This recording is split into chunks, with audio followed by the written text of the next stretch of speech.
There we go. What's going on, everybody? How's everybody doing? Let me turn down my mic some because it looks like we are a little bit loud. Turn it down just a bit more. Okay. We should be good. Hopefully, if it's not, let me know. I hope everybody's doing well today. I am not doing that amazing.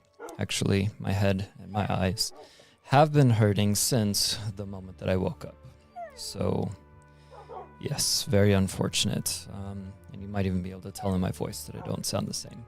So, no camera, no camera today because I'm sitting in my pitch black room, just kind of chilling. Welcome to my private world with my two buddies, Naji, you know from the random loot video, and Abdul, or Spartan Noodle, who you may have seen here or there in things, but he doesn't do a lot with me in videos. But they're both, I don't know, probably my closest friends, honestly. But this is a world that we have together that we've been working on, I don't know, quite some time. You'll see a lot of inspiration from Hermitcraft. It's a world where I can kind of be a fangirl. Like I would never straight up just copy another YouTuber in a video. I might do something similar, but I would never just straight up copy. In this world, because it's a private world, it's just me and my buddies, I don't really care. So yeah, so we have the flying birds, tons of birds all over the place, several flocks of them going on, which I like a lot. If you're curious, the way that I did mine is we have the Skulk Catalyst. Oh my. We have the Skulk Catalyst, and then I put fence posts behind them. The Skulk Catalysts are on top of a slab. And then I have trapdoors for the wings, grindstone for the head, and then for a tail, we just have two fences. So up close, you know, not amazing. And then, but from a distance, it looks really nice. Now these flocks that you're seeing are several different things. Those ones are just double trapdoors, I think. Yeah, double trapdoors and fence posts. And then these are all just trapdoors. I think these are all just trapdoors. Yep. And then the tons of tiny ones over there, which I think came out really good, is all lightning rods. Every one of them, just a bunch of lightning rods scattered around. And when you look at them from a distance, it looks pretty nice. I don't know if we can see very good in the dark, not so much, but yeah, it looks like just a big flock of birds off in the distance flying away. Let me go ahead and sleep really quick. There might be a bed over here somewhere because I was working on things. Yes, there is. And we'll continue the tour and then we'll start doing things. This is a witch's hut inspired by an Instagram post that I saw. It's not completely done, and let's turn off those guys because there's a lot of them.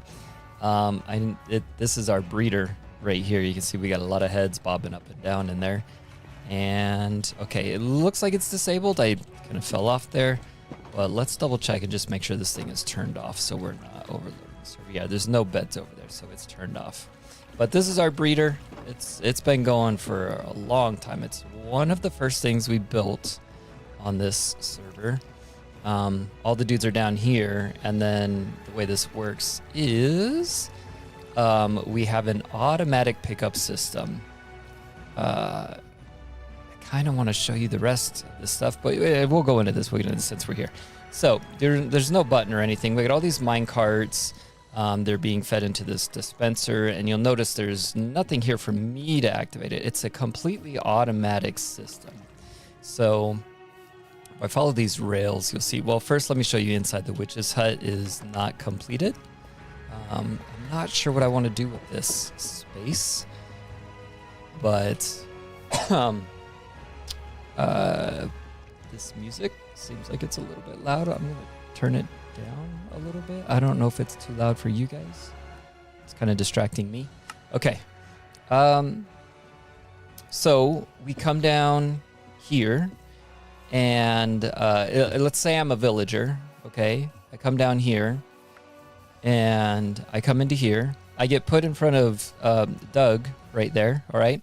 And the thing is, villagers, you see how he's sitting low in the minecart. This is something I actually discovered and completely engineered on my own. Villagers stand up inside of minecarts, okay? So you see the string in front of the observer. So it detects when there's a villager there, okay? And it activates just a little T-flip-flop. He gets some hugs from Doug. That's why his name is Doug. Doug loves hugs. And converts him into a zombie. And then he sits down inside of the minecart, and the observer can't see him anymore, which triggers the rails to push him on into that hole that you can't really see right there. But if I come over here, this is my janky entrance right now. He comes down into here. Can I get... I want to get up into the back end of it to show you guys. Well, basically, he drops down from that side over there, comes down, and then there's just a whole set of rails leading to these drops right here. And the way that I've got this set up is that when there's a person, oh, he's a little feisty. When I've got, so you can see there's observers here, and he's inside the string. So this rail line right here is turned off, and that's why you can see that light right there. If I were to send this guy off, and we'll do this just to show you guys, but I'll walk you through it first. Let me see if I have, yeah, I have potions. Cool. So the light back there indicates that this rail is closed off. It's occupied, basically. But what happens is as soon as I want to send one of these guys on, like say, none of them are converted yet because we're not doing anything with them right now. I think Abdul is working with fishermen. But anyways, do I have a golden... I have golden apple. Okay. So here's how it works. Basically, I'm going to heal him. We'll get this going right now. We'll just cure him up. That way he's started and I can show you guys. But as soon as I press his button, which is right there, I press his button, it's going to send him up this water elevator. And then the rails are we just move the rails to wherever we want. He comes out right here, comes up right here, comes around, and currently they're going to Abdul's incompleted fishing hut. But as soon as he gets sent off, the observer detects that he's gone, and it sends a signal to call for the next villager. The next villager is going to automatically come. Let's see if I can get... There we go. Okay, so once he's gone, it's going to trigger this redstone line right here. You see how the light is hooked up here. It's going to switch this rail over. So the next guy that drops down, he's going to drop down right here after he gets his hugs from Doug. And then this rail will be pointed this way, allowing him to go into there. As soon as he drops down, it's going to switch the rail back, sending the villagers all the way down until they find an empty spot. But once that guy gets sent off, it's going to activate this redstone line right here, which calls for the next villager. So I don't actually have to summon them. I just send one guy off, and then the next one gets summoned on his own. And it would appear that I don't have a... Oh, is there a way out right here? Here's Doug. Here's Doug's chamber. Let's just kind of break out a little bit here since I'm short on ender pearls. I think that was right there. That looks fine. I do have a bunch of stuff in my inventory I need to clear out here. But if we come down, so it's really, really nice system. I like it a lot, and it would probably make for an amazing tutorial, but I'm trying to get away from tutorials. Originally, I had a brewing stand right here, And that's probably what we're going to turn the witch hut upstairs into, is a brewing area. The reason we can't do it right here is because every villager, once he's converted, runs down the rails and takes that brewing stand as their job, and they become a cleric. And that becomes a nuisance when they get to where we're trying to send them. So we had to break the brewing stand. And speaking of which, I'm going to go ahead and replace this. The reason we did the dispensers up here is because, like, this dispenser, for example, is going to splash this guy, and this guy. We get 3 for 1 by placing it in the space that it is. And then we just, design flaw, we just had an extra one on the end. So it just kind of is what it is. But the reason I have all these boats and scaffolding on me is because I was doing a bunch of stuff in the Nether. And I'll take you guys there later on as part of the tour. But as soon as this guy converts, we'll send him on. I guess we can come back to him instead of just waiting. We'll come back. So probably what I'm going to do is do the brewing in here and then create a system. Apparently I didn't finish the floor. Create a system that just, once the bottles are done, it automatically goes and fills the dispensers, or otherwise puts them accessible to be able to fill the dispensers. I do like this witch hut a lot. I'm sorry I cannot give credit to the inspiration that I saw on Instagram for it. I don't remember who it was, and I had never intended to show it on my channel because this is my private world with my buddies. So then while that's going on, this right here, I love the way that this looks. This, you might never know, is a cobblestone farm. It's got the TNT duplicator up there. Inside here, above this, is the lava and the cobblestone. You can see right there, the leaves, the water. All the cobblestone drops into the ice right there. And then all of this right here. So originally this was just chests, but I got tired of taking so much cobblestone out of the chest all the time because I'm building a volcano. And I switched over to a shulker box loader. So the way it works now is we have completed shulker boxes that are inside the dispenser. And those are being automatically crafted right up here. You see I have all the wood. And then what happens? The logs come into this crafter. They get turned into planks. Right here, they get turned into chests. And then the third crafter, which I need to top off, apparently, a little bit, has the shulker shells, loads the chest into the middle, and spits out a shulker box itself. And I don't have to do any of it. I don't have to do anything. All I got to do is run the farm. All the cobblestone comes up this water elevator, loads into the shulker box right here. Once the shulker box is full, it's going to compact itself, get loaded into this chest, and then everything, it's going to dispense the next shulker box, and then it'll create the next shulker box, which is why there's one empty right there. So if let's take an item, the chamber, the method for turning on the cobblestone farm, I made it to where you can't walk away from it, basically. You have to stand on top of that pressure plate, and that was so that the redstone doesn't mess up and explode. But we'll go ahead and just throw a cobblestone block on the pressure plate to simulate me standing there, just so that we can see what's going on. And there you can see cobblestone falling down and then making its way up the waterfall here. There it goes right there and down into the shulker box. So every one of these is cobblestone. Pretty nice, pretty nice. I like it a lot. I love the design. I am super proud of the design. I didn't want it to look like just this, floating blob. I wanted it to fit in with the landscape. So I, built up a structure around it. I suspended the actual farm itself using chains and things and whatnot. Apparently I'm missing chains on that side. Oh, that's interesting. I wonder. Oh, I know why I'm missing chains on this side. It's because I was trying to do an animated thing. And that's why those are there. I was building a crane that was going to redstone up and down, basically a piston, flying pistons that would just constantly go up and down, but they would be disguised as a block of cobblestone on like an elevator, like a crane elevator, as if it was bringing the cobblestone up because it's a cobblestone farm. And I thought that was a pretty unique idea.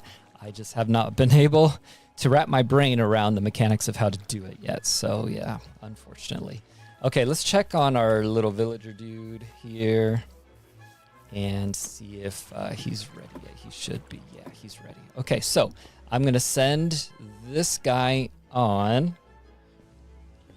And then I'm going to quickly switch to spectator mode. Okay, so you should be able to see.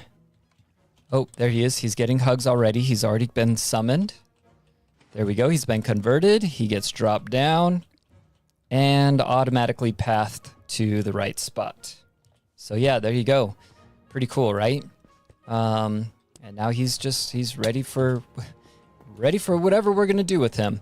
Now we don't convert them just because we don't know who's gonna need them. Like if I was gonna go convert all those guys so that they would be ready, and then if Abdul gets on and needs more villagers, he's not like this guy right here is not going to be actually suitable for Abdul because I was the one who converted him. He's not going to have the discounted trades that Abdul would need to have on his fishermen. And since we're here, this is the incomplete fishing hut. Abdul thought it would be cool to keep the waterfall, which was not it was a kind of natural waterfall off of this mountain. But early on, when we needed water, I thought, you know what, let's make a waterfall down this mountain. There was like a small one. So I dug it out better. I dug out this pond and created a more legit waterfall. And since then, we've filled it with all kinds of nautilus that we went off. Naji and I spent like a full day hunting for nautilus armor, and we each got diamond nautilus armor. And speaking of rarities, we have the rarest axolotl. It's kind of crazy. I was digging out the hole in our, what is it called? The ocean monument. Yep. And as I'm running around exploding things and filling in lava pockets, I saw this guy just swimming around. So grabbed him up, brought him home. Haven't built a nice fancy home for him yet, but pretty cool to have him. It's like a 1 in 2,000 or something like that chance getting. I don't remember what the odds are. It's pretty low though. But yeah, so that's the fishing pond. Abdul loves fishing. We made this specifically for him so that he could fish. And then that's his fishing hut that he's working on. And that's how the villager thing works. So yeah. Coming into the center of town, I guess we could start with the house. Naji built the house entirely. I gave him a couple tips here and there, and then I helped kind of decorate the outside a little bit. But the actual house itself was all him. I added all of these in to kind of look like shutters flapping in the wind or something like that. I don't know. It was the shelves were out. I saw people doing fun things, so I wanted to try a couple things. I think it looks cool. Adds a little bit of motion to the house. We've got a couple copper golems scattered around. I think the dogs with the black armor is Naji's, and I think these ones with the red armor. This is yellow armor. He's not mine, apparently. That might be Abdul's. I think this guy's mine. Yeah, the red armored ones are mine. Oh, these guys are mine too, apparently. Okay, I don't know. But anyways, this is our house.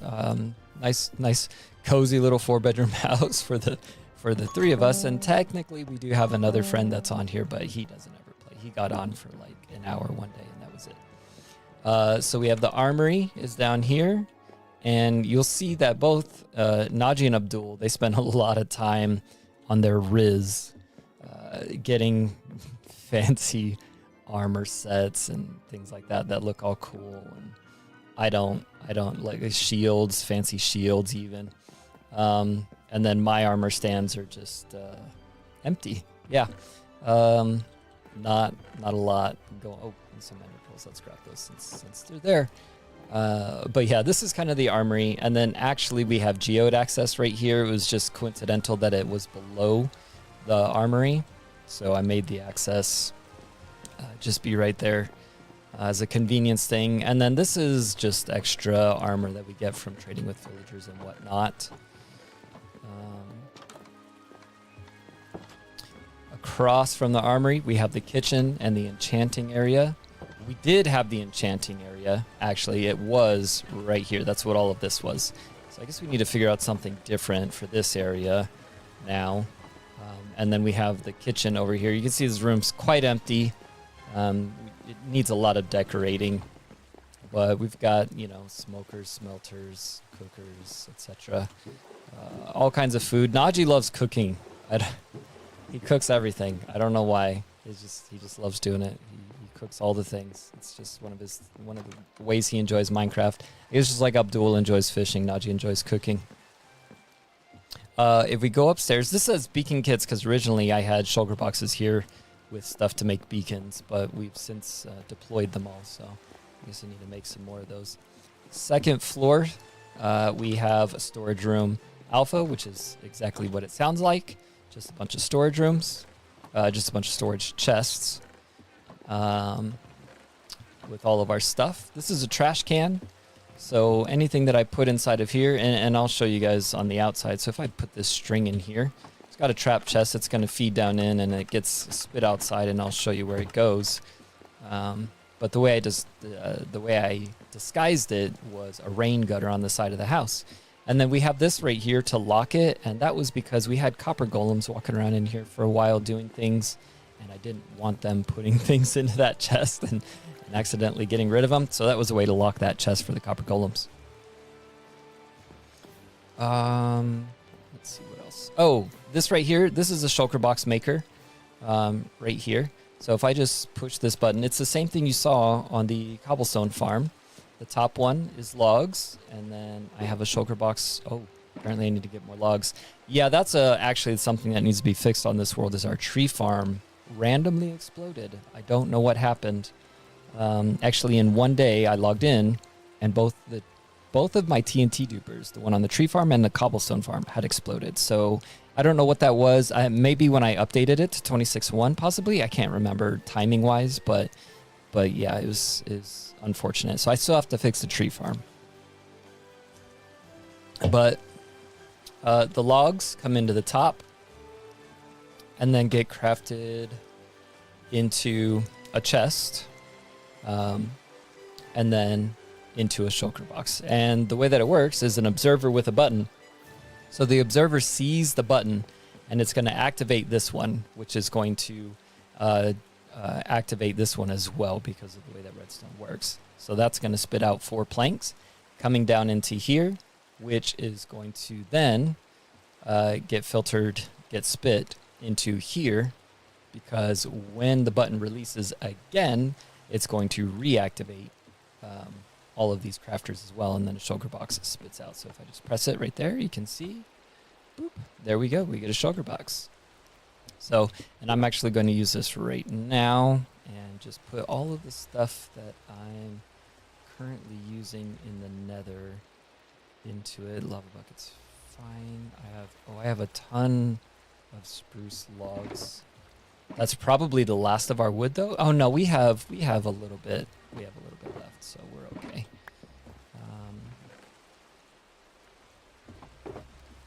I did get up quite a bit. That's all cobblestone. Keep that in inventory. That I need to put in there. Glass and the name tags. Cool. That helps my inventory quite a bit. And then the chests actually need to go in there too. The nether is a mess right now because of all the work we've been putting into it and all the struggles we've been having, but I'll show you guys that too. So yeah, anyways, this is a storage room. Alpha, this was originally our brewing area. We had a brewing stand right here, and you can see all the stuff that we did. All kinds of potions and things. And then storage room, Bravo is exactly what you would think. It's just all the other things. So Alpha is mostly blocks, whereas Bravo is mostly drops, if that makes sense. So like arrows are dropped items, leather are dropped items, spider drops, right? Armadillo drops. Bravo is mostly things that are dropped, and Alpha is mostly blocks. Going up to the 3rd floor, this is where our bedrooms are. And we put up a couple paintings just to kind of make it feel a little better up here, a little more cozy. This is my little corner right here. Got nice little pots going on, some plants, some nice tall plants going on over here. Custom banners A and J for Animus J. And then we walk in. Here's my room. We got a little computer going on. And we got a TV with surround sound. Got a clock, of course. My bed. And then this right here, what this is this is just so I can get directly to the outside and just kind of take off. I wanted to be able to do that. And then sometimes when I'm skilled enough, I can fly straight in through there. Now, the other thing I have here is you notice that this is carpet, but then we have kind of shulker boxes hidden. If I stand, is it this one? Yep, there we go. It drops me right into storage room Alpha. So that's a pretty cool thing that I did. And then across from me is Tubera. He's the one that I mentioned came on for like an hour one day, and then Minecraft's just not really his thing, but he's a really good friend of mine. And so he's got his space if he ever chooses to use it. And then here's Naji's room, Element Black. He thinks he's so fancy and cool with his water bed. He's got water coming down on the sides of it. He's got Rowan right here. Just all kinds of just random things around his room. He did a pretty good job with decorating it. And then, and he's got the dragon egg too. I didn't realize. And then across from him is the fish tank, which is actually Abdul's room. Abdul didn't decorate his room, so Naji and I went ahead and did it for him. And because he likes fishing so much, we made it into a fish tank with actual fish. The fish are slowly dying off because they get out the door sometimes. Funny thing, you can actually still sleep and not drown. So he still uses his room exactly like this. It's funny. And then we have the talking dragon head that I did that for him, just using observers in order to activate the redstone. So that's our house. It's pretty cool. Off the 2nd floor, we do have a patio with an elytra launcher. So that's pretty nice. I like using that sometimes. Coming down from here, show you guys all the farms that we've got going on. Over here, well, this isn't a farm. This is built by Abdul, and it is meant to be a mason. Freaking, oh, he might be working with that guy. Possibly, might be why that's there. It was meant to be the masonry building, all the masons, and then he had built it so big. He's like, well, I need more in here. So he added a whole bunch of clerics and the map maker dudes. What are these guys called? Oh, Fletchers. Sorry, not map makers. The Fletchers. So yeah, that's what this room is. And you can see we kept a consistent theme in our builds with the spruce wood and deep slate stone. We try to switch it up so that every building's not identical. So you can see the trim on this one is cobbled. Trim on this one is bricked. That one's cobbled, but then we've got deep slate walls rather than spruce walls. And then this one has a lot more deep slate. It's not just trim, it's mostly deep slate, but it's cobbled. That one has a spruce roof and deep slate walls. We tried to keep similar, but not identical. This is the library built by Naji. He spent a lot of time, still spends a lot of time on it, and we've got almost every trade. I think he sacrificed a couple guys in order to get different trades, but we've got here's where the map maker dudes are. cartographers. That's what they're called, cartographers. All the librarians. So he converted the majority of these guys. A few of them were mine, so I have low trades on some of these guys, but most of them were done by him. So he comes in here, he buys glass from these guys, and then he turns it into glass panes, and then sells it back in order to get us tons of emeralds, you can see.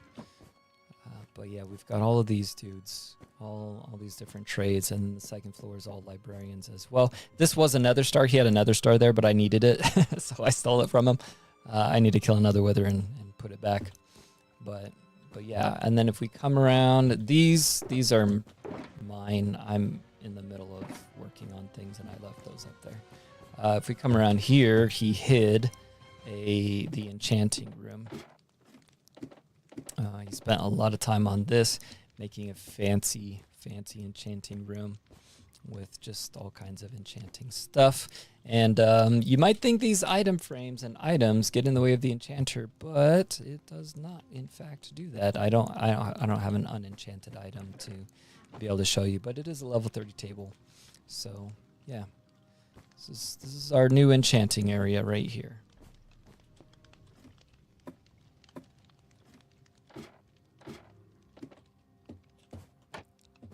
And then leaving the library. Oh my goodness. There we go. Excuse me one second.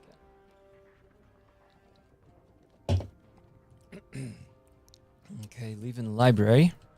Right next door to it is the farmhouse built by me. It's a 90-degree building, and it's one of the earliest ones we had. I think we built the house first, and then I built this second, I think, because this is the crops. This is original location for all the crops. This is where our crops have been from the beginning. We just continued expanding, because where we actually started this world was right about there is our mining cave. I think we spawned in a forest that way, I think, and then this was where we chose to do our mining and start setting everything up. Oh no, you know what? Our spawn actually, it's somewhat unfortunate. I regret not planning this better. This is our spawn spot right here, and the reason it looks like this is from bringing in shulker boxes from the end. Pigment over there. But yeah, this is actually where we spawned in at. So yeah. Anyways, the farmhouse is just where all the farmers are for us to be able to harvest all these crops and then trade with them. And that gate should be closed. To trade with them in order to get golden carrots. You notice I'm eating golden carrots exclusively. And that's because we have all of these guys. And this is my operation. I built the farmhouse. I converted these dudes. So I'm the one who trades with them. We trade melons and pumpkins with them. We trade wheat and potatoes and carrots. We trade basically all the farming things with these guys. I've been slacking on the golden carrot stock. We have enough. We had like, what, almost a double chest. Half a double chest, I think we had in the kitchen. So, I mean, I'm not too far behind. And then I think most of it, or at least Naji and myself, I think have in our ender chest. Yeah, see, I have a whole, well, I have a stock at least in my ender chest, and I believe Naji does too. So, but then Naji also eats like pork chops and all that kind of stuff too, because like I said, he enjoys cooking. All these lamps that you see, they are all powered by these guys. When these open up at nighttime, that's what's underneath here. There's an observer actually underneath, and then down in the ground is one of these. So when this opens up at nighttime, the observer activates this guy to turn on. So we have automatic nighttime lightning. It's not 100% success rate. As you can see, this one didn't turn off, but it works well enough. Then let's see, let's come back here. You saw the fishing hut already. This is, I don't know, the watchtower, I guess you could say. It's one of the earlier on buildings. After I built the breeder, what I did was I put the initial ways of trading iron in here. So you can see we have the armorers, we have the toolsmiths, And then up here we have 2 other dudes. What are these guys? These guys are weaponsmiths. Yeah. So this is where originally I was getting all of our iron trades for emeralds, as well as our original diamond gear all came from these guys. I don't really trade with them anymore. We have a full blacksmith now, but I really do like the tower. I think it looks pretty cool. And then coming over to here, we have the mud hut. I built this. This is the mud hut. I like the design. I think it's completely original design by myself. I think I just kind of was winging it. This is just a mud farm. You guys probably know how this works. Put dirt in here, turns it into mud. I break it, it collects it up, puts it down into here. And then this is supposed to be just for mud and mud-related items, but we don't spend a lot of time in here. We tend to convert whatever mud we need and then take it away immediately for use. Over here is the bamboo farm. If I go into spectator really quick to show you right here. There we go.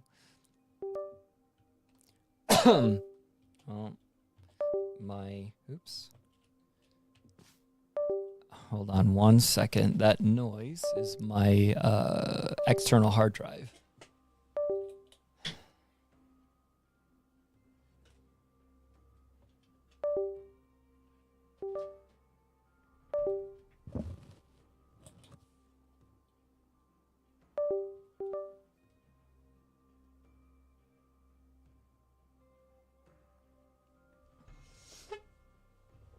Okay.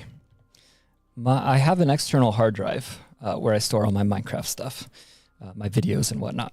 And for some reason, it will do that randomly. It just disconnects and reconnects, disconnects and reconnects, and it's extremely obnoxious. But this is the bamboo farm. So once it breaks, it gets collected up by this hopper minecart right here. And I'm not sure why we have the lever here. I think that's... Originally, Naji had this just going into a bunch of storage in the back, and then I came over and did a redstone modification to it, as I do. And so basically the way it works now is all of these chests up to this point is collecting bamboo. Now that this is completely full, what happens is it's getting crafted into blocks now. So the rest of these chests are going to be blocks. And the way that I basically did that, oh, this is just an item elevator. That's what all of this is.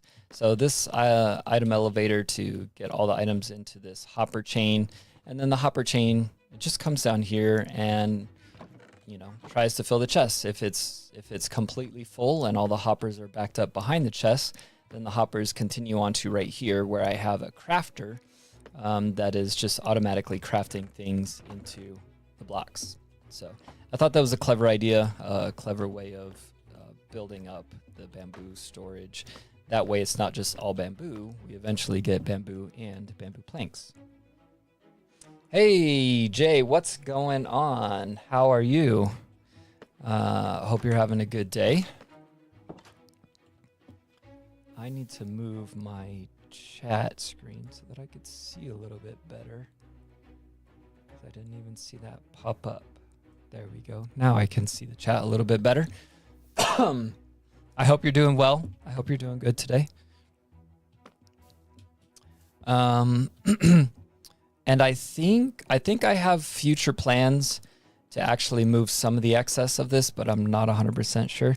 You're doing good. That's good. I'm glad to hear that. I am unfortunately not doing good. I woke up with eye pain and headaches, migraines, stuff that I deal with.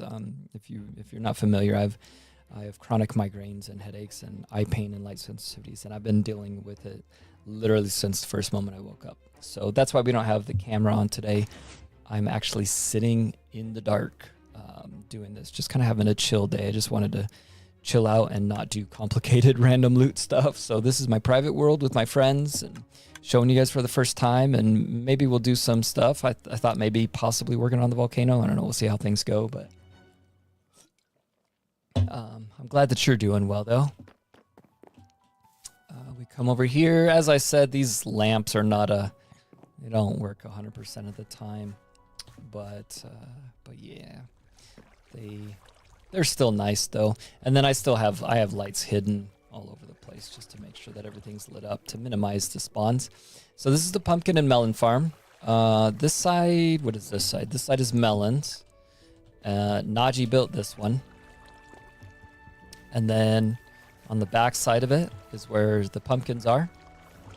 And they are automatically crafted into or not, well, pumpkins just break as pumpkins, but the melons, I did put a crafter down. There is, let's see, can you see it? No, you can't see it. There's a crafter down underneath this so that as the melon slices come down, there you go, you can see that. And then they automatically get crafted into melons so that we don't have to do that. Coming over to here, I already showed you guys this. So let's come over to here then, I guess. This is a shulker farm that is currently not active. Let's go ahead and sleep, actually.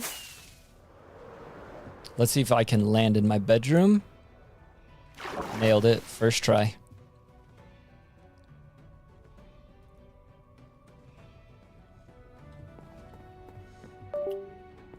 Stop doing it.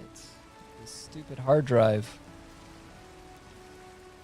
And the issue is, I don't know if it's the hard drive or my computer. I'm honestly thinking I have USB issues on my computer because there's times where my headset is connected through a dongle on a USB drive, and it'll say connected, but it doesn't actually connect, and I don't actually hear anything, and I have to unplug, replug, all that kind of stuff. All right, so this is a stupid rain. It's a shulker box farm, but my shulker died. He's supposed to be in the middle of that column right there, but not a big deal because we have so many shulker shells built up, and I'll show you that. And then I decided to put the cactus farm underneath for two reasons. Number one, I just had the space for it. Number two, whenever the piglins, like that guy right there, spawn, I don't have my zoom on this, unfortunately. Oh wait, hold on. Resource packs. No, I don't have it. That was on the previous version before 26.1. Okay. Anyways, these guys, they spawn from time to time, and I didn't want them clogging up the world. So what happens is eventually he's going to step off the platform, and he's either going to land on a cactus and die, or which will also delete his drops, or he's going to fall into the water. He's going to filter down where I have a different death mechanism for them. But if I come down here to my janky little hallway, you can see we have more cactus than I'll ever need. So yeah, lava there. But the piglins that don't die inside of the cactus, they get filtered down, and then there's like a little lava blade or something like that for them to die on. So yeah, it's a easy way to take care of them. Quite a few of them spawning right now. Let's see if any of them are going to walk off the edge. I did put turtle shells down there. You can see turtle eggs down there. So that's why they're all facing that direction. And then what will eventually happen is they'll try to get to it. They'll walk off the side and land on the cactus. And I believe it's lined up. Well, maybe not. Yep, there we go. Oh, he was so close. He was so close. Majority of the time they end up on the cactus. Not every time, but majority of the time they do. This structure right here is the moss farm. I wanted it to look like an overgrown, ruined kind of a thing.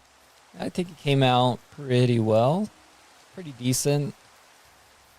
I mean, I didn't want anything too complicated, but anyways, you come up here. We have a chicken inside of it for some reason. The lever to turn it on, there it is right there. It's just a normal cobblestone generator, and then moss underneath. And I have not hooked this up to be self-regenerating yet. Or have I? Actually, no, I did, because originally this was all chest, and I think the rest of it I have converting into bone meal. awesome. And we have chicken eggs now because that guy's been down there for so long. Let me see. Let's see. It's been so long since I've even used this that I'm trying to remember how my bone meal even gets in. I think I did switch it over. I must have. Because otherwise, the dispenser's like right there. Which means the feeding system was originally like right here.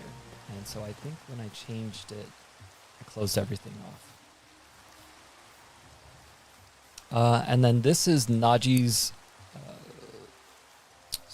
super smelter, I guess you could say. He's got it hooked up to where you've got, this is where fuel goes.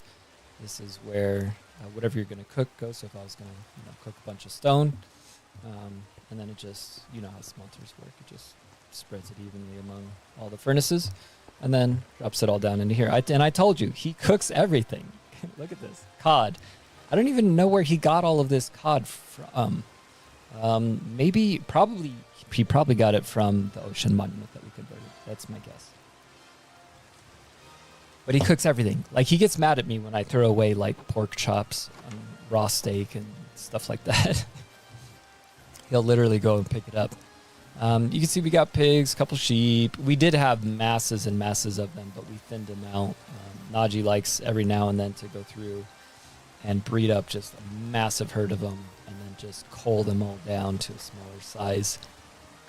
And then we got these guys. What are these guys called? Sniffers. And they've been digging up some seeds for us, so we have that. This is 26.1, most recent version. We do have an automatic chicken farm right here as well, which in 26.1, it should work in 26.1 still, I think. Raw beef, raw steak. Oh yeah, you knew what I meant. Oh, actually, I've been collecting eggs, so I need to switch that back up in order to go to chicken. I set it so that this thing could collect either eggs or cooked chicken. And we apparently are backed up on eggs, so that should free it up.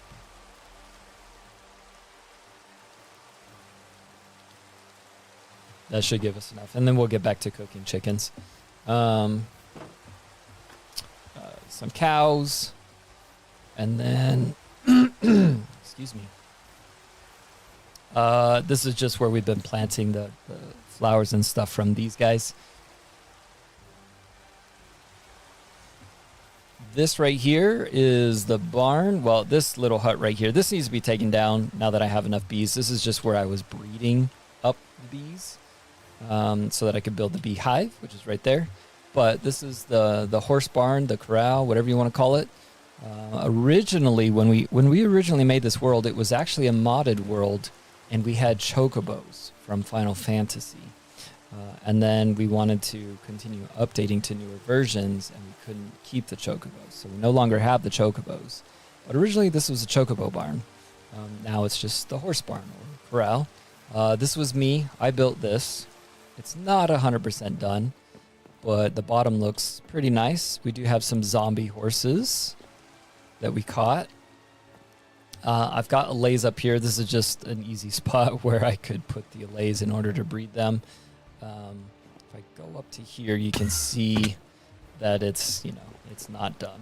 But down here it looks nice though, if you just ignore the upper part. And then actually down here, I'll show you that in a second. How old is this world? Jackson, my buddy and I have been working on it for a year, maybe. Yeah, maybe a year, I want to say. It's not super old. But we kind of, I don't know, we go through periods where we're on it like every other day, and then we go like a couple weeks without being on it. You know how it is with Minecraft sometimes. But the horse barn does have this upper level right here, which serves literally no purpose other than looking nice. That is Naji and Abdul's combined effort of our new potion shop. I'll show you the inside of that in a second, but they wanted it to look like a potion bottle, which looks pretty cool. It looks a little bit better when texture pack is on for clear glass, connected textures. But unfortunately, I haven't done that for 26.1 yet. I don't have that put in yet, so can't show you. This is my slime pit. You can see we got several slime platforms down there, and I tried to make it look like, when the walls kind of come up, and then they're kind of oozing and slimy and green because it's the slime pit. We got the iron golems in the middle, so then the slimes, they spawn on the platforms, and then they try to get to the iron golems, and then the white stuff you're seeing down there is snow in order to kill them and collect up all their slime balls. And then that goes to right down here. So all the slime balls come into this crafter. And you can see, oh, come on, one more, just one more. There it goes. Automatically crafting them up into slime blocks for me. So that's pretty handy.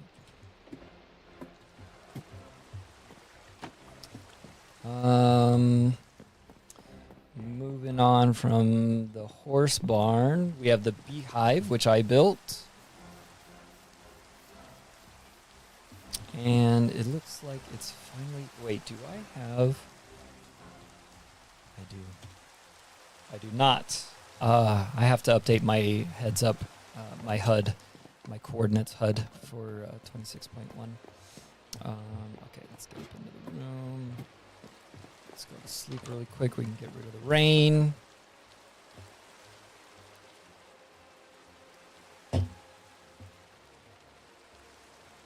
Okay.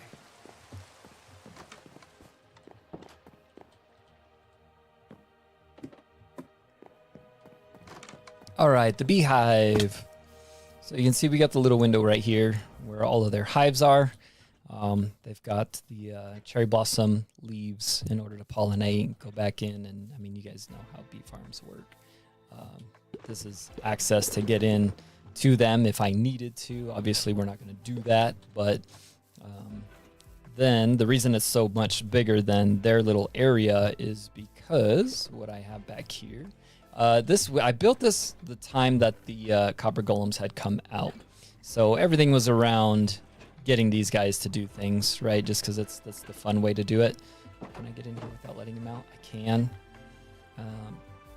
But what these guys are doing is they're picking up and they're organizing everything for me. So here's honeycomb, all kinds of honeycomb. That's what that guy's job is. The chest from the bees is actually down those stairs. So he's constantly going down the stairs, getting the honeycomb and the bottles. Honeycomb goes into these two chests, and then he's got a different chest that he's putting the honey bottles into, and that's what these guys are up to.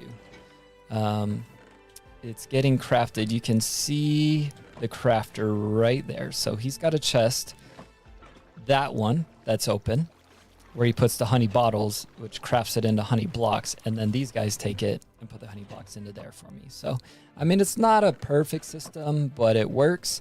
And then they're also taking the empty honey bottles out. The empty honey bottles, so honey blocks go into here, and the empty honey bottles, they get put into here, which then get sent up the item elevator that you see right there, and fed into here. Oh, that's shears, I'm sorry. That portion is shears, but this one... oh, okay, it's split right here. So these two are for shears, and then these ones are getting messed up somehow. That's fun.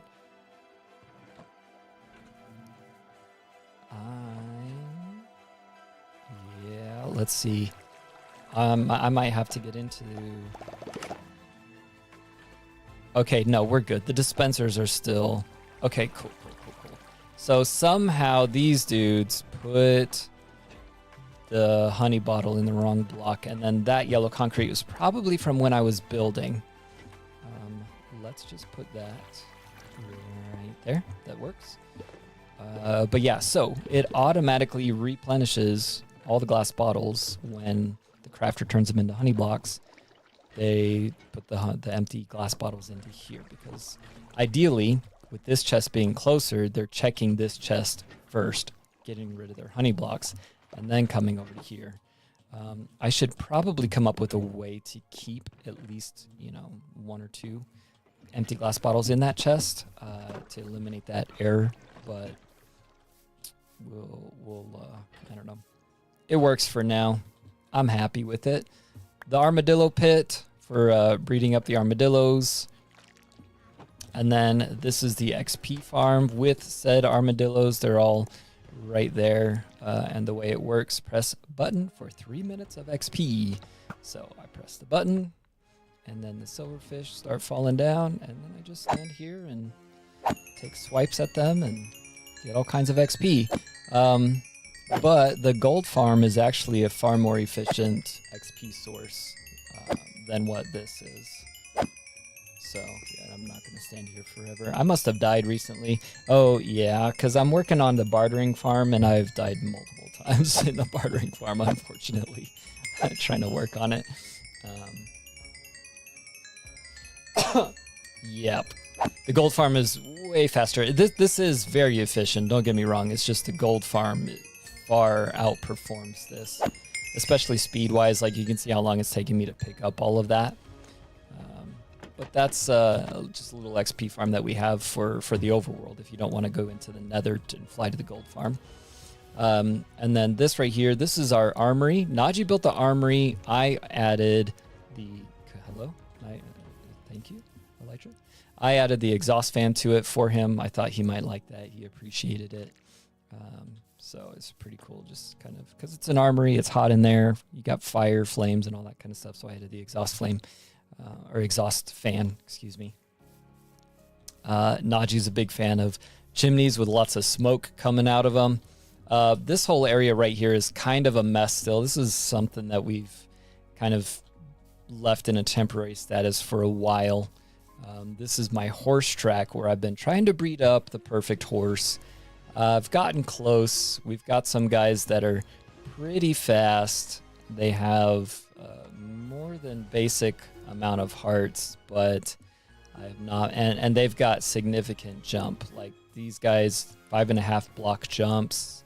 Yeah, all of these guys are 5.5 block jumps, which is pretty impressive.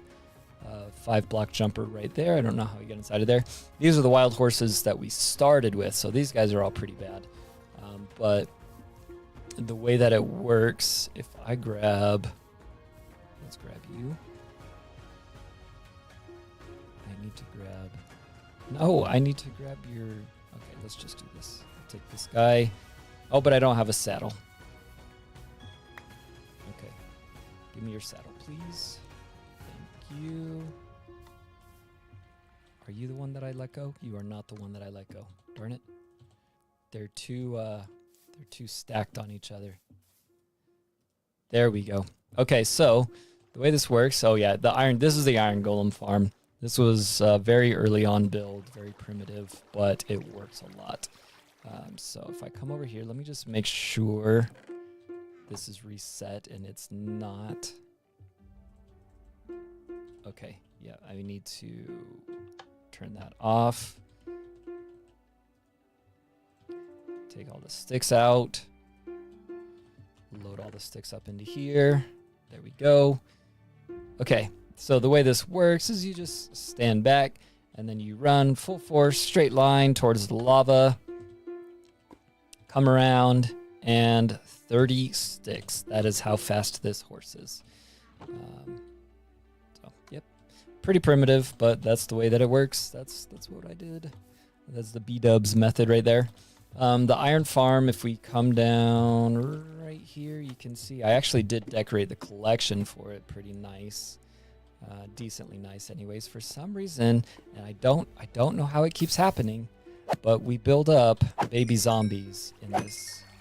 And I have tried to fix it multiple times, and somehow they just keep on making it down here.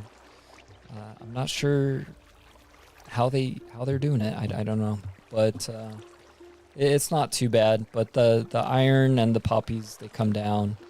And then the poppies get burned, and the iron comes into the chest. So we've got quite a bit built up. These are all empty. I've talked about putting a crafter on it, but it would require digging out a bunch of stuff, and I just haven't felt like doing it. So yeah. Into the blacksmith building, we just have what you would expect: a whole bunch of toolsmiths, a whole bunch of armors. Apparently an Enderman stole a block. Jeez, these freaking Endermen. That's ridiculous.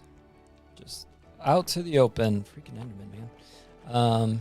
But yeah, they've got a bunch of areas, and this is mostly my conversion. So even though Naji built this, he built it so that I could be the one to trade with them. So you can see we have 1 emerald trade on a majority of them. Some of them, before we realized how the conversion and special trades worked, Naji had converted some of them.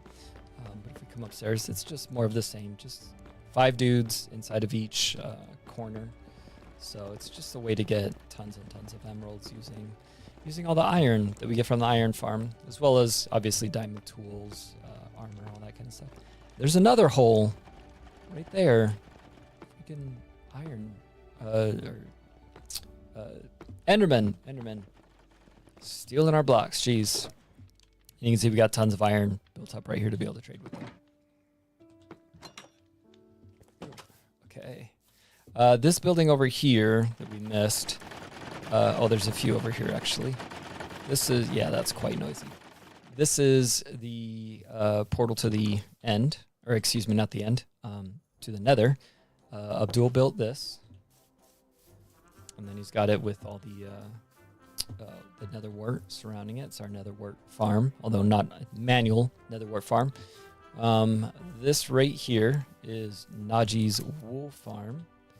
And if we come down into the bottom of it, you can see the collection. He's got copper golems down here doing their best, but they keep falling behind. They're actually doing pretty decent right now. This is not too bad, but they slowly fall behind.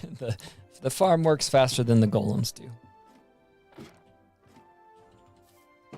And then back here behind this is my B-dubs inspired silo that I made. I like it a lot. It's 100% copy and inspired from B-dubs, B-double-O. I think it came out great. I really like it. I thought about building 2 more of different sizes behind it, like one slightly behind and another one right there.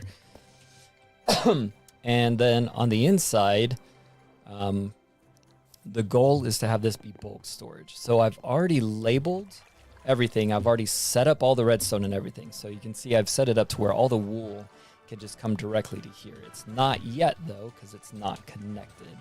And then coming up into here, freaking Enderman, leaving blocks everywhere. This is kind of all the items we have bulk farms of. Yes, Jay, those rings are absolutely an elytra course. I'll show you that too.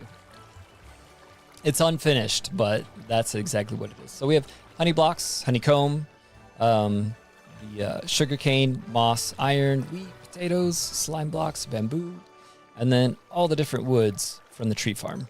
None of this is connected up, but the way that it works is we have, that's the input right there, and from the outside you can see it looks like a drain spout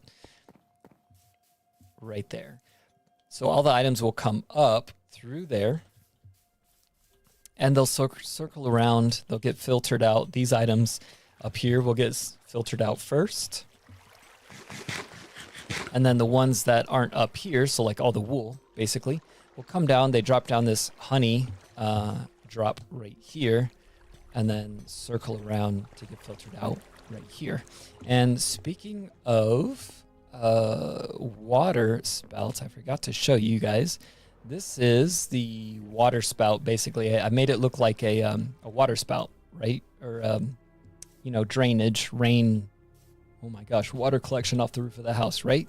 Words are escaping me right now. But the trash can on the inside of the storage room, that's what it connects up to. So when the trash comes out, when we put it in the chest, it spits into here, comes down, and then down below there is, that's a magma block that sucks it out, but then it gets sent over, and then there's lava down there to delete the items. And then here's the sugarcane farm built by Naji. which we have so much of, tons and tons of sugarcane.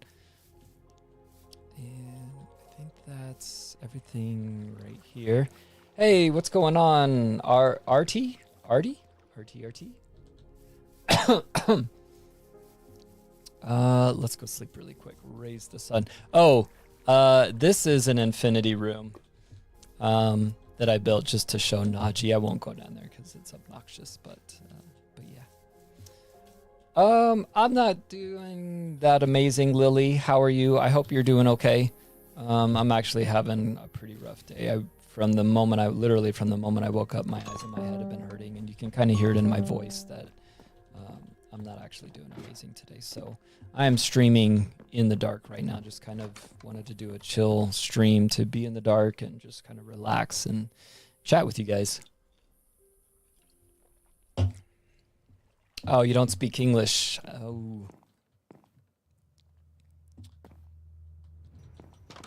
Well, welcome in. I don't know what language you do speak. I unfortunately only really speak English. Okay, did I miss anything further back? Let's see. You're a subscriber? That's fantastic. Thank you for being part of the community. I'm sorry that I've been so inconsistent on things lately.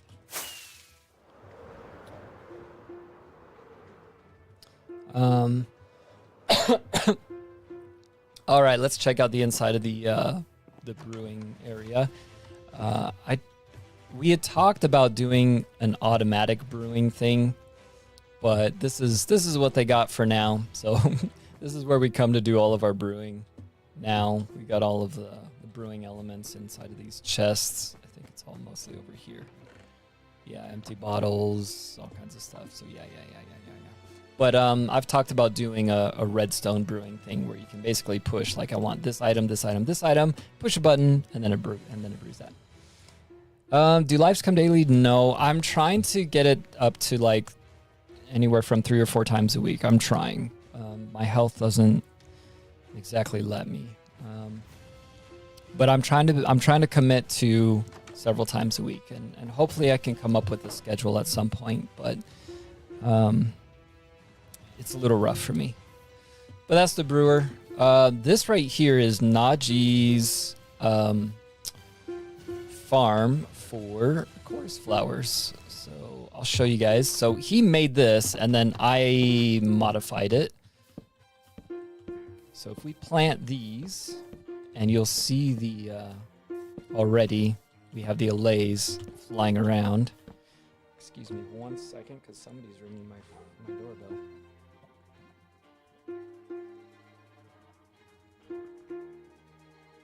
Excuse me 1 second, guys.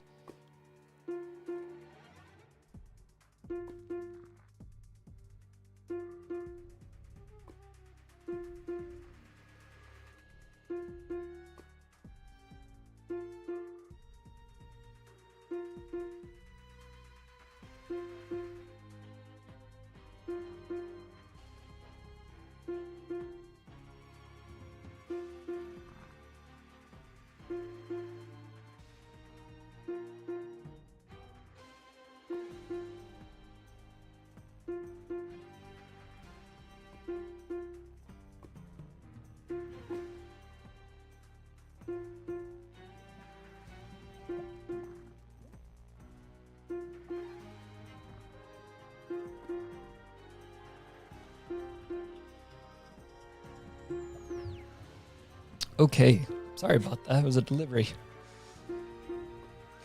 My stream starts around 12 a.m. for you. Oh, I started around 12 p.m. for me, so you're 12 hours behind me.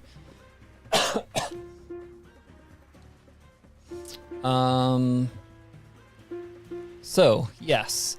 The way this works is we plant down the chorus flowers. And that dinging that you hear is to keep the allays focused. Otherwise, they kind of lose track. But the way that this works... Okay, take care, Jay. Thanks for stopping by. I appreciate you hanging out. The way that this works is now that I've planted all of this, I'm going to press this bell, or excuse me, not the bell, the button. I was looking at the bell. And it activates a timer. I have tons of redstone down below this thing. I'll show you guys, actually. But what it is it's got a really long timer now that's going to wait. And that's what this is. So this timer's running. When this timer runs out, it's going to activate pistons that are going to break all of the chorus fruit. Well, first, I should say, actually, the first thing that it's going to do is it's going to trigger all these dispensers to fire a ton of snowballs. You see all these dispensers right here? They're going to fire a ton of snowballs and break all of the flowers off. And then the pistons will break all of the course, the stems. And then the allays collect it all up for me.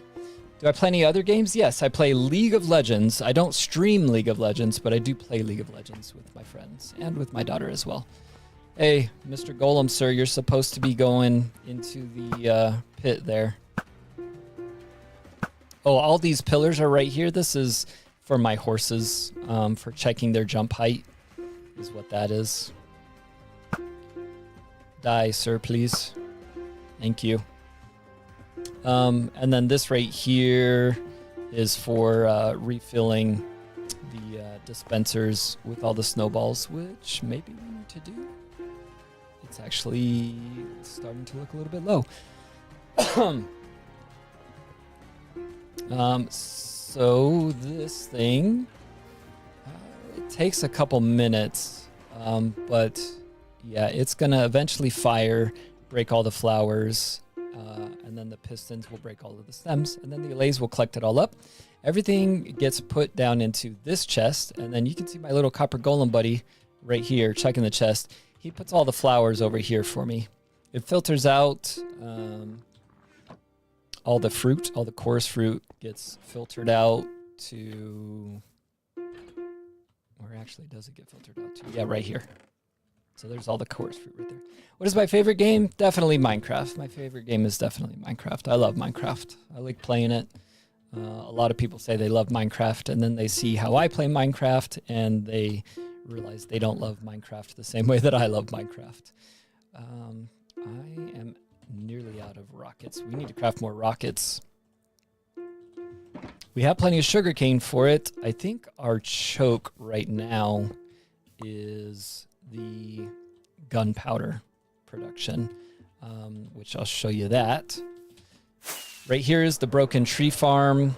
Like I said earlier, for some reason I logged in one day and both TNT dupers, the one that's here and the one at the cobblestone farm, were just exploded. Very obnoxious. So we have not been able to harvest any trees for a while. But the way that it would work is I would stand over there planting the trees, TNT would break it, and then it comes down, all the saplings, all the logs come down into this item filter thing right here. And then you can see here, replace wood type in hopper above. So whatever wood type I'm collecting, in this case, I was doing spruce most recently, it gets into, everything else comes into these chests. I have sticks coming into here, apples into here, and then just all the various whatever saplings and whatever would get into there. But whatever wood I'm collecting would end up coming into this, which is just a shulker box loader. So it all comes down, loads into this shulker box, and then the full shulker box would get compressed and put into this chest. So yeah, and then we have tons of shulker boxes here. I didn't make this one craft the shulker boxes automatically like I did all the other ones, but maybe someday when I fix this whole thing up, I'll change that. Professional graphic designer, that's pretty awesome. I've done a little bit of lesser things with graphic design because I was in programming in college for a while. Very time-consuming job, people don't realize. And then above, we have the very not great mob farm. So, not a lot of floors going on with this. Hello, Mr. Creeper. If you want to demonstrate for me, thank you. He's going to fall down and he's going to just get burnt up on the campfires. But you can see we only have 3, 6, 9, 12 very small floors, not a lot of spawn spaces. Yeah, absolutely. Sure, you can show me some of your samples on Discord. That'd be fine. So we have to AFK here in order to build up. And there's dispensers the water spits out from right here. The AFK spot is up above. And I have it automatically activated. So you stand on that pressure plate and it activates the redstone timer in order to flush them all down. I mean, it works. It's just not amazing. And I am working on a new space for a better mob farm. I mean, you can see it works. It's just, you know, we're always taking the gunpowder out and not as much the bones. We have so many bones. We have so much string. We have more arrows than we know what to do with. Rotten flesh is already useless for the most part as it is. The Elytra course is unfinished, but it starts right here from the top of the brewing area, the potion brewing. Here's all my materials for making it, but I'll see if I can get through it here. And you kind of have to hit the very center in order to get the ding. There we go, we got the ding right there. Come around here, ding. We pass through the unfinished volcano. Drop down. Instantly turn around, come down here. This one is really hard to do. Oh, I made it. Almost. I almost made it. And then up. And that's the last one currently. 2 hearts, I almost died.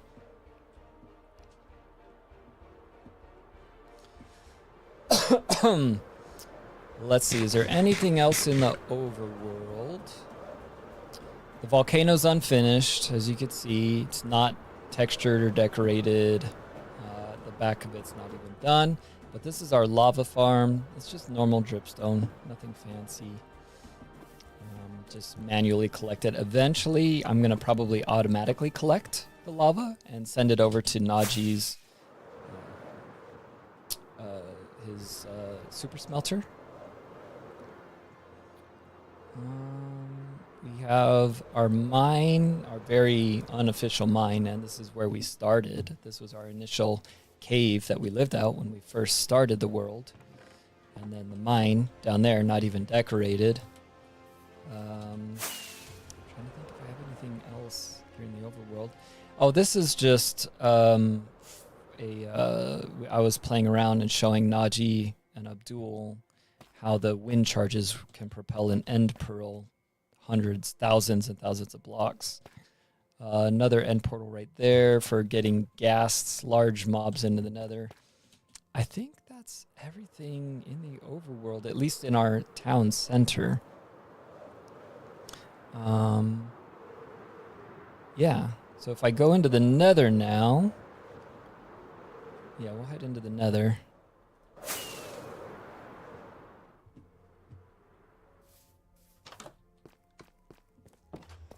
And we are on the nether roof.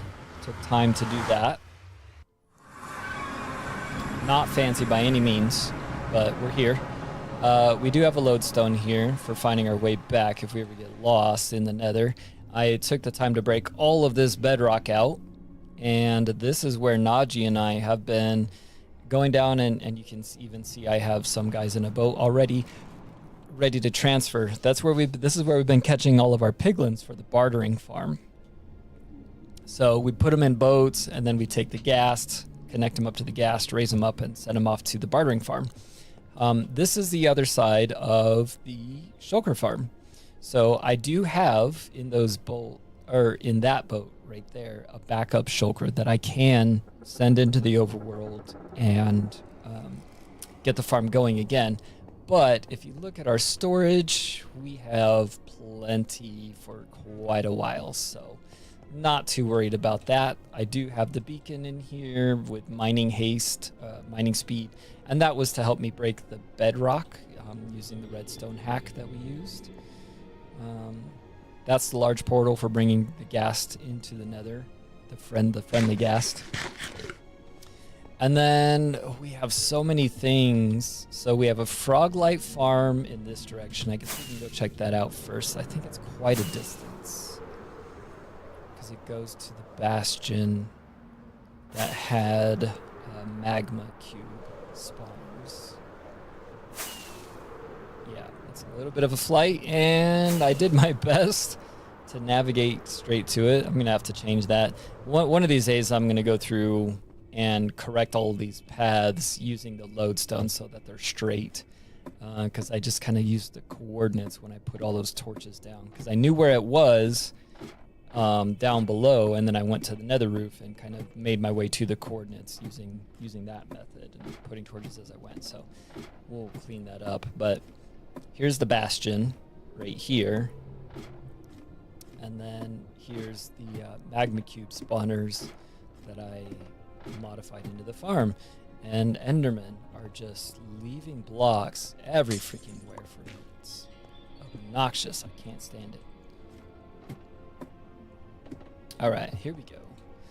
So you can see it's loaded up with all the different frogs. The magma cubes spawn. The big ones, the big and the medium, both get broken down into the small dudes by the snow. They freeze in the snow, and then once they're small enough, they get eaten by the frogs, and the frogs poop out the frog lamps, and then there's just a hopper minecart system underneath, constantly going, picking everything up, and loading it into the chest. So let you guys see really quick.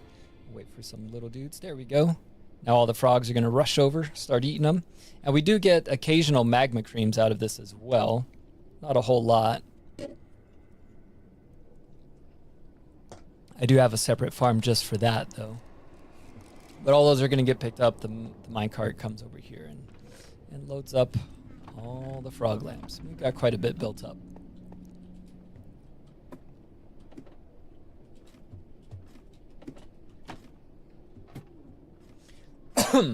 And that it's all closed off like that, so you can AFK there if we needed to AFK. But we've, as you can see, we've managed to build up quite a supply of it, so we're doing pretty good on it.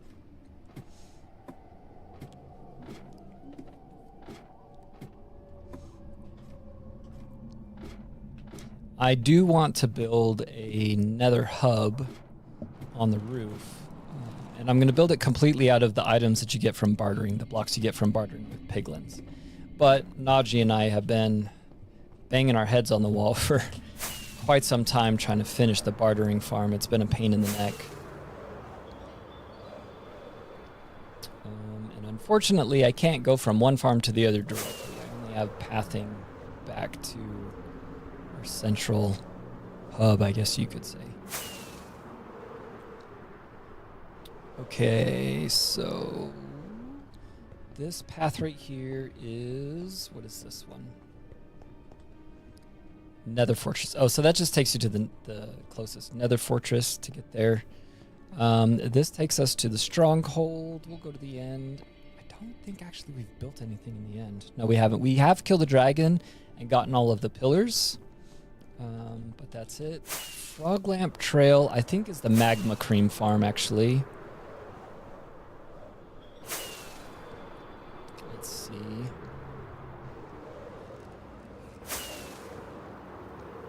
It's, oh no, this is the Ocean Monument. This is the Ocean Monument right here. I know it's weird. I don't know why I used frog lamps to do the Ocean Monument. It should have been sea lanterns, but this thing, Naji and I spent so much time doing, clearing it out and building it up. So it looks pretty cool, but we are not done yet. Not even close. So yeah, the farm is working, the farm itself. It is collecting all the dudes. You can see them. They spawn inside these 4 chambers. They rise to the top. They spill over into the center column, and then they drop down and they die on the campfires. The AFK spot is up there if I was actually wanting to get good results out of it. Now, originally I had this whole floor closed in, but then I had the good idea of clearing it all out and putting the creeper-only farm down in the bottom. So you can see we've made progress in that direction, but still a long ways to go. It's all cleared out. We've got some of the walls have been filled in a bit. Still got a long ways to go. That is all black carpet. And did I get black glass in yet? Or is it just still carpet? Let's see. It is just the carpet. So yeah, the goal is to get black carpet and make this like a void floor down here and the creeper farm, like I mentioned. Maybe some other farms, I don't know, depends on how much space we have. And then I really like the way I decorated the portal. I think it looks pretty cool. And if we come down here, it's pretty janky right now, but this is where all the prismarine gets collected up. So yeah.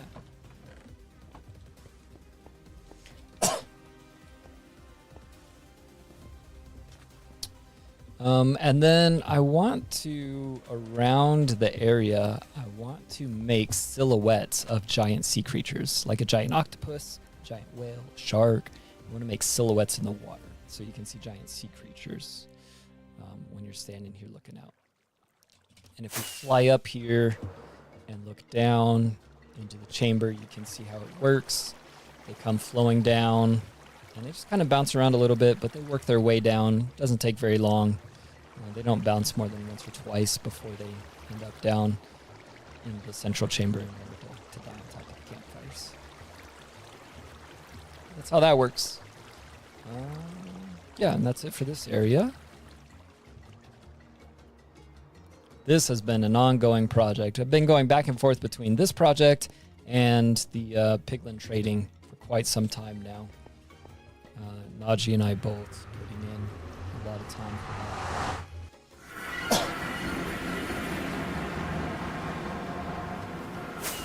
I'm already halfway through the stack of rockets that I just grabbed.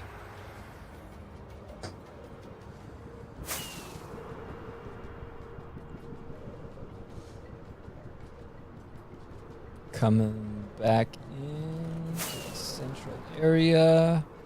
Over on this side. Let's see, what do we have here?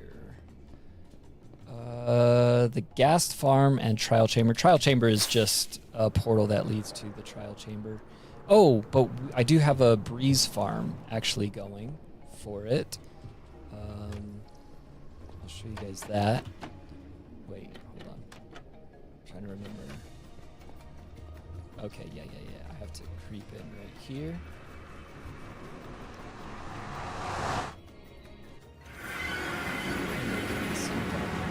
That trapdoor gets opened once we're in, and the way it works... Oh, can I get up there in time? There he is right there. Okay. So they spawn. I sit in a minecart right here. They spawn. They work their way into the nether. And then my minecart is on a 5-minute timer, which is what that is. It detects when I come into the room. Here's my cart right here. So let's just go ahead and pretend like I just did it. It's... Hello? Why did we stop? That is... Huh. Okay, there we go. We ride down, we come over to here where there's a second one set up, and it's... Oh, we bugged out. Okay, hold on. Something happened there with the timing. I'm not sure why the timing didn't work out on that. Okay, well, it stayed that time. But I would arrive, they would spawn, they would go into the portal. And then basically what happens is it's a 5-minute timer. And the way I'm doing that is this dispenser is spitting eggs onto a pressure plate. When the egg despawns, then it's going to activate my rail and send me back up to the top where the same exact system sits. And yeah, so I'm going to do that just so I can reset it. Make sure everything's good for the next time I try to come in here. Every now and then I run into weird timing issues with it, but for the most part, it's a pretty solid system. So let's see if this is currently in the right state. It is, because that's deactivated. There should be, nope. Okay. So now...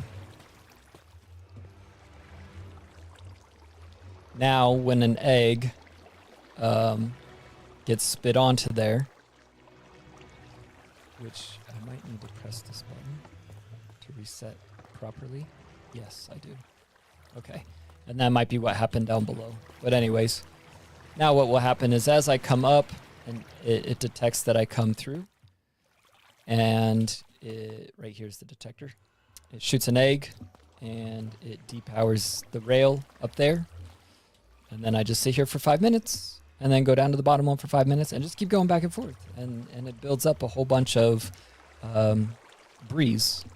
And if we look in the chest right here, this is the things that the spawner spits out when you win, you know, when you kill the breeze, basically.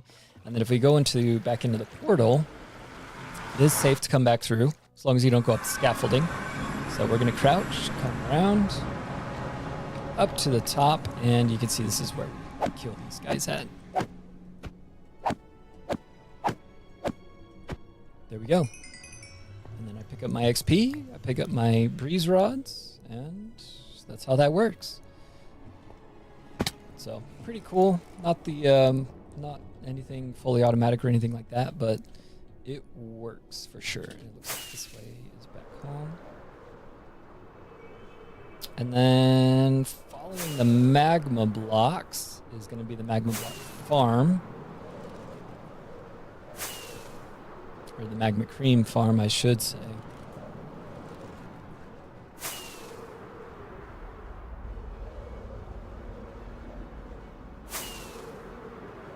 It's a bit of a distance, isn't it? There it is right there.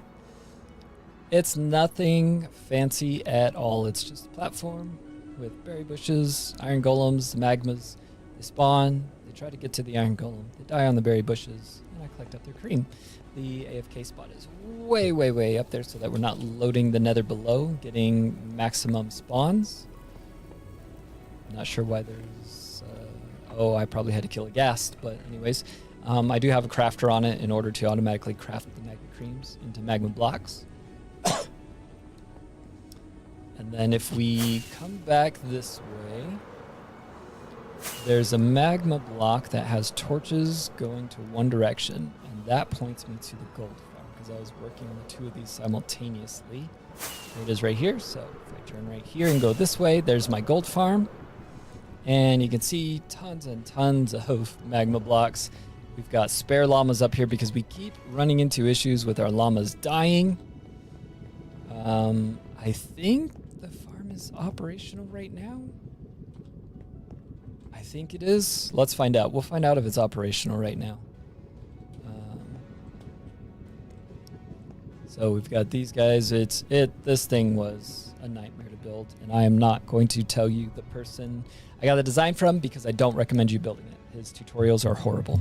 His designs are amazing. His designs are incredible. His tutorials are a nightmare. They are absolutely horrible to follow. I do not recommend it for that reason. But I throw a snowball at the llama, and then I come down here. Llama spits at me and eventually hits one of the piglins. Hey, welcome back, Jay. There we go. He hit one of the piglins. I'm going to open those trapdoors. I put the snow back. We're going to take off up here. And I'm going to swap out my sword because we have to use the correct sword for this. And then I'm going to stand right here. And I just hit this armor stand. And you'll see the piglins will just keep pouring in. They're coming in from that portal. What did you miss? Just been touring the various farms in the nether. There we go. You can see they're coming in pretty quick now. And you can see the XP is going pretty quickly up. So, like I said, the design of this farm is absolutely insane. But the dude's tutorial... Oh, and if I turn on the redstone, this is the collection. So all the items are going to go down to there. You can see right now they're dying from entity cramming, but that's okay. And then it comes into these filters. And so this is just filters for all of the gold. And the rotten flesh gets burned in the fire.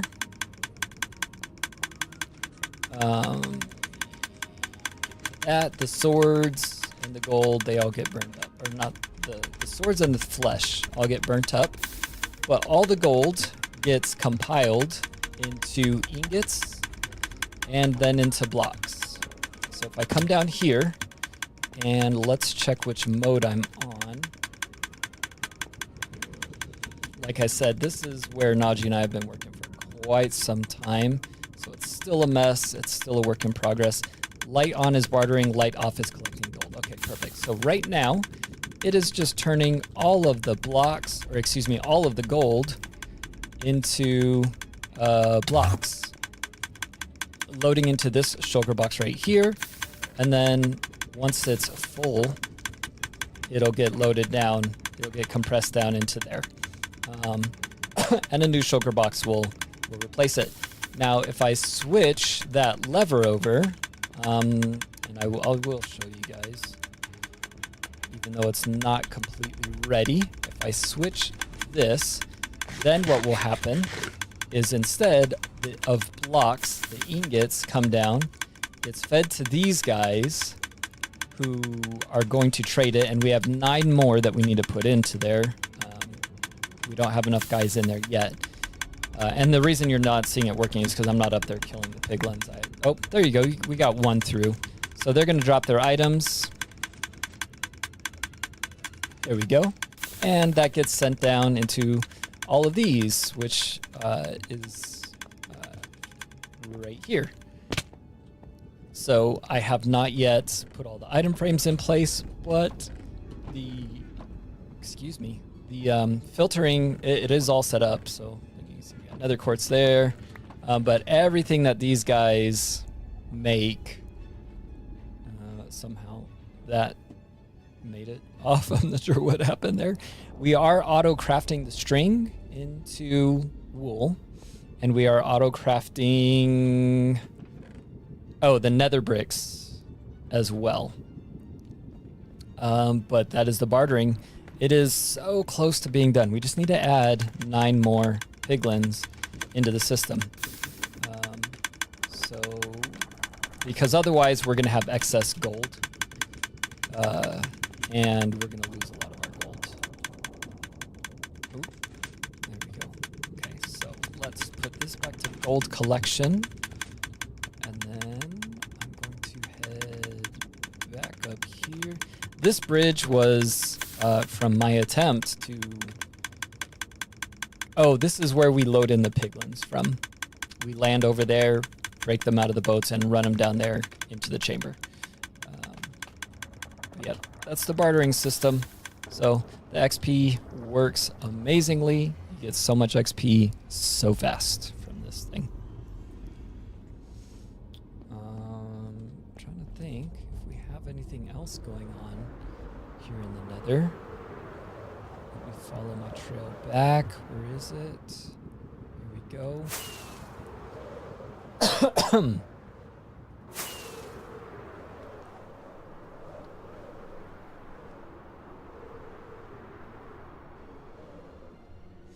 Okay. There's signs for everything, just about everything anyways. Gold farm, what is...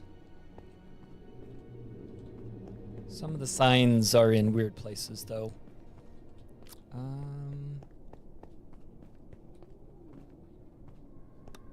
think we already looked at this, right? The gas farm. Oh, we didn't make it to the gas farm. Naji's got a gas farm off there. What is the end stone? I'm not sure what the end stone slabs are.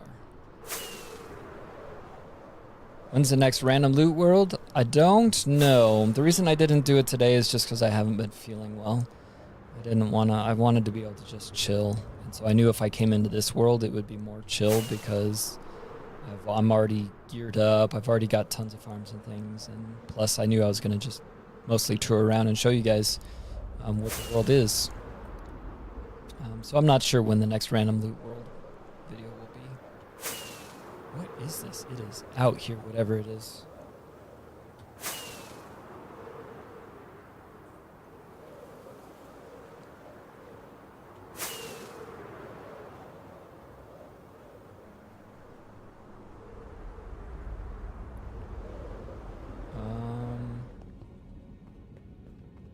Is this a different fortress? I think this is just a different fortress. I think this might be the fortress where I was collecting wither skulls from. Let's see. Yes, it is. This is the fortress I was getting wither skulls from. Oh no, don't do that. Stupid place. The reason for that is because that nether fortress is almost completely over lava, so it makes it ideal for spawning more mobs within the fortress, giving me more wither skeleton skulls.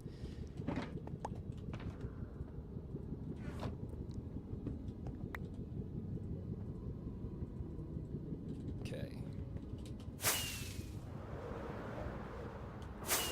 And then we'll go check out Naji's gas farm real quick.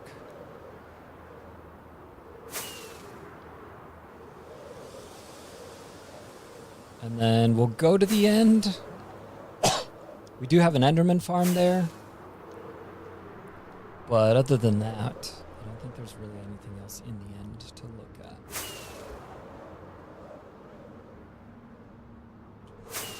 Really need to get the creeper farm up and running. I'm gonna guess if I go into the storage room, there's probably not very much gunpowder there.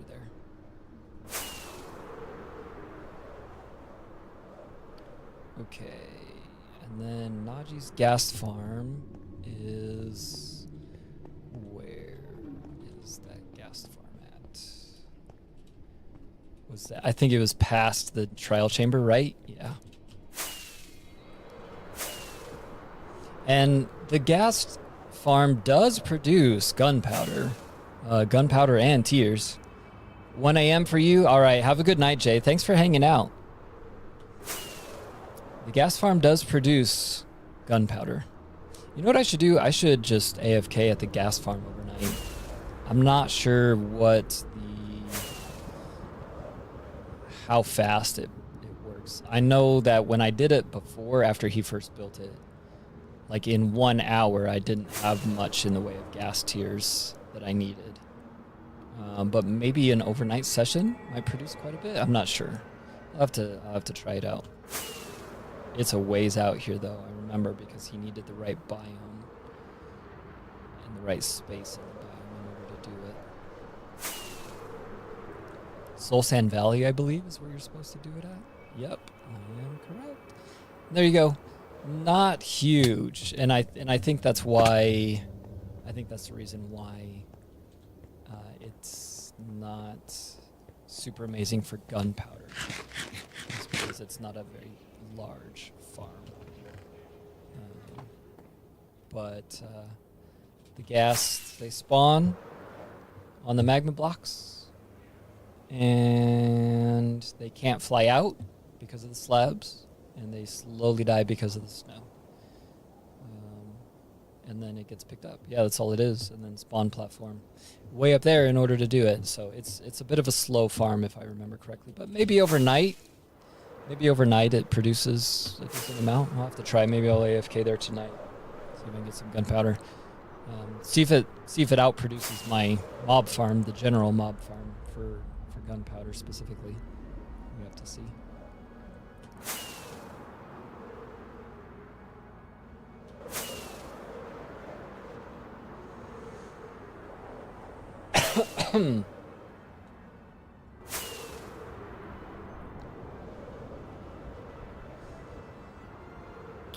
Things we're currently working on in this world. I'm slowly working on the volcano, slowly working on the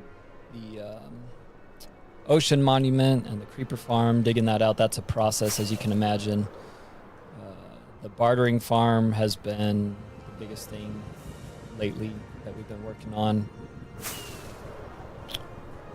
Naji has dreams of completely overhauling the end, which is this way.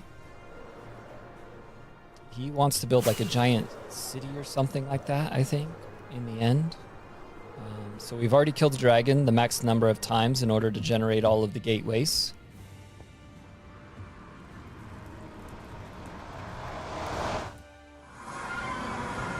And Nothing special at all here. Second.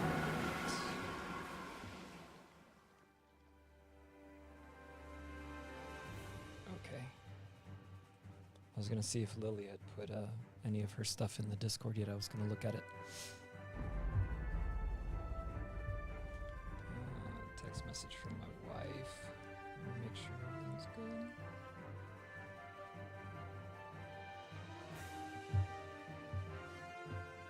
I have multiple text messages apparently.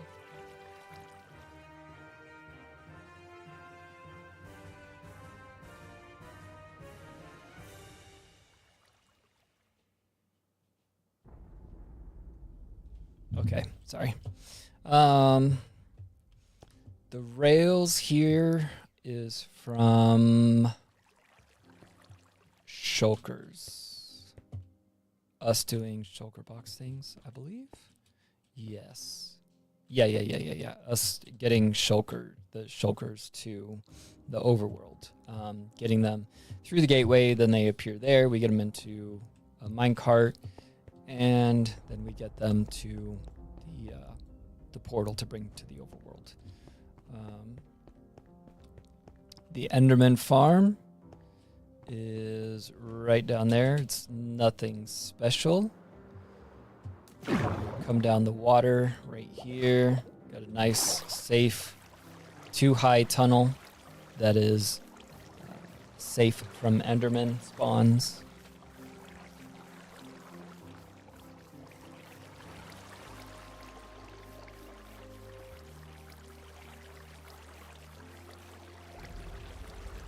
And then you can already see them all falling down and entity cramming. You do have to be a little bit careful running down because you can eyeball them if you're looking in the wrong spot. But yeah, you stand right here and just whack at them. Actually, it's better to stand over here and whack at them. And we have end chest, we have grindstone, lapis, enchanting area, because originally this was where all of our XP came from. Now that we have the gold farm and the armadillo XP farms, we haven't been to this farm in a long time, other than just to collect ender pearls every now and then, which even that we have tons of inside of our storage. So yeah, it's not visited very often anymore.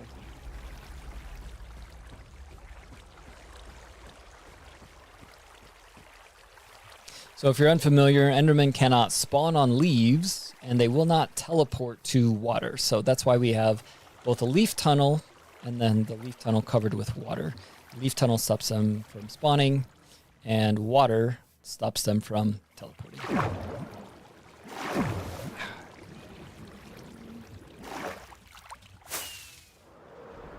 And then you can see we've got all the gateways.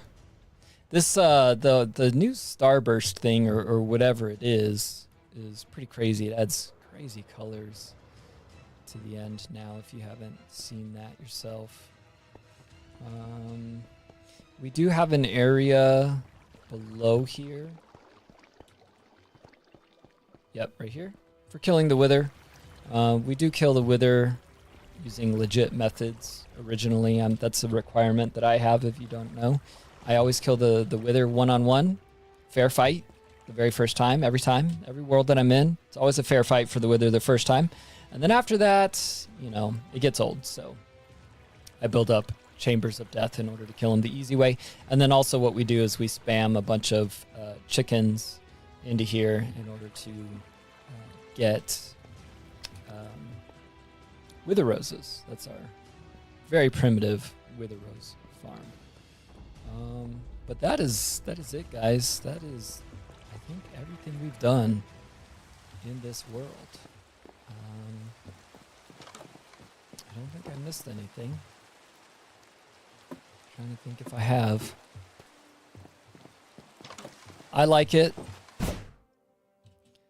I enjoy hanging out with Naji and Abdul on this world. Just chilling, talking, building stuff. Oh, there is Abdul's drowned farm. Abdul has a drowned farm. I think it's straight this way. Yep, here it is, right here. Just a giant box in the sky. It doesn't have amazing rates, but it works. So, yeah. Drown, you can see we got a couple tridents already. Tons of rotten flesh, as well as copper. Quite a few tridents, actually. But yeah, they spawn up in the box and then drop down here to be whacked in the head and drop their tridents and copper and all that kind of stuff. And then the only other thing that I could maybe show you guys is the Nautilus. That was a process. So there's no ocean anywhere near us. It's quite a distance to any of the oceans. So we flew off. We flew all over the place, Najee and I did, looking for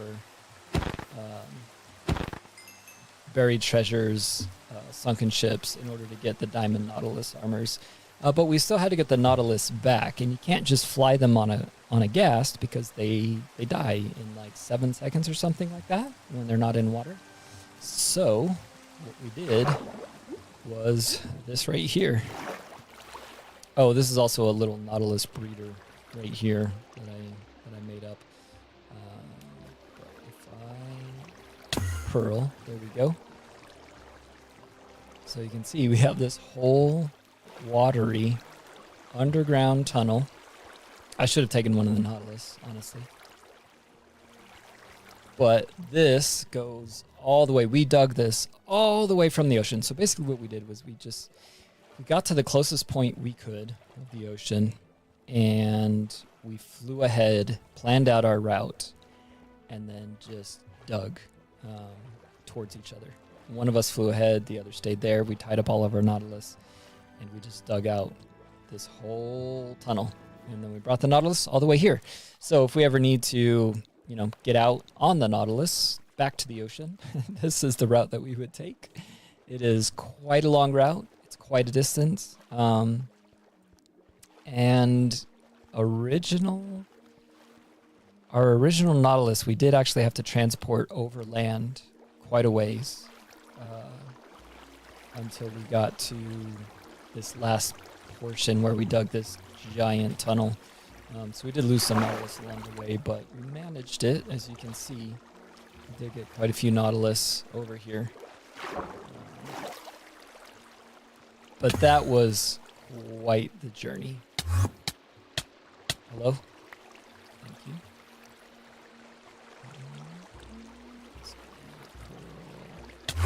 There we go. So yeah, we've got quite a bit here, and we can always just breed up some more as well whenever we need to. I think that's everything. I don't think there's anything else.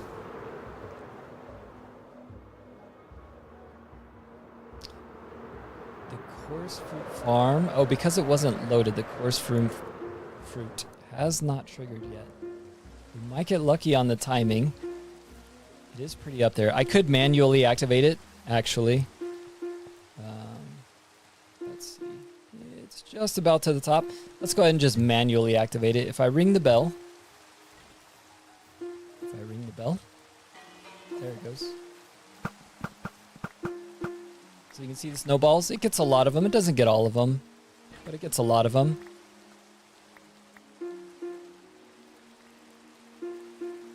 And then it doesn't do it on the bell. It waits for the timer to finish. But once the timer finishes, the pistons underneath all of the chorus plants will raise up and break the entire plant, and the lays will of course collect. So I think we have 4 lays in there, 2 of them collecting flowers and 2 of them collecting the fruit, I believe. Yeah, look at that guy back there. He's holding a fruit, and then that guy probably right there is holding a fruit too. But that is that's my this is my private world where I just play for fun. No videos, none of that stuff. Just pure fun, hanging out with my friends. Enjoying Minecraft for what it is. I have big plans for the volcano. I kind of want to make it bigger than it already is. I don't know. It's gonna depend on texturing and when I start actually shaping it We'll see how it looks. I kind of like it, kind of don't, but there's going to be a lava flow coming down some direction. Someday we'll move this iron farm, but for now it's our source of iron. Probably, oh, I think that's what I was going to do, is the creeper farm below the ocean monument is also going to turn into multiple iron farms, like a quad iron farm potentially. Yeah, I don't know. But that's it. Thanks for hanging out with me, guys. We're going to go ahead and call the stream right there. For those of you watching this video, I appreciate you watching the video, even though you couldn't join the stream. Let me know in the comments what you think about the world, what you like about the world. If you have ideas for the world, I would love to hear them. But that's gonna do it for today, guys. Thanks for hanging out with me and helping me through my headaches and not so great days. I'm gonna go ahead and head back here into the house, and we'll call it a day. I appreciate you as always.